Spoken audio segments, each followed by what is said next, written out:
ধানমন্ডি ৩২ থেকে গ্রেপ্তার রিকশা চালককে হত্যা মামলার আসামি করা হয়নি বলে জানিয়েছে ঢাকা মহানগর পুলিশ।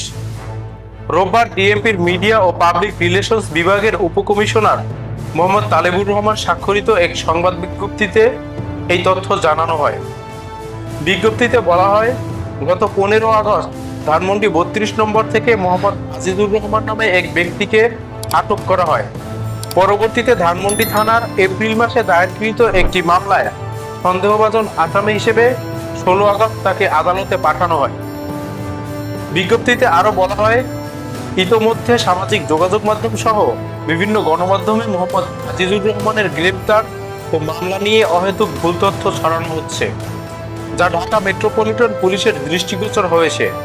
প্রকৃতপক্ষে আটক ব্যক্তি মোহাম্মদ আজিজুর রহমানকে যে মামলায় সন্দেহভাজন আসামি হিসেবে আদালতে পাঠানো হয়েছে তা পেনাল কোডের একটি নিয়মিত মামলা, কিন্তু অনেকেই বিষয়টিকে হত্যা মামলা হিসেবে প্রচার করেছেন, যা সর্বৈব মিথ্যা ও উদ্দেশ্যমূলক।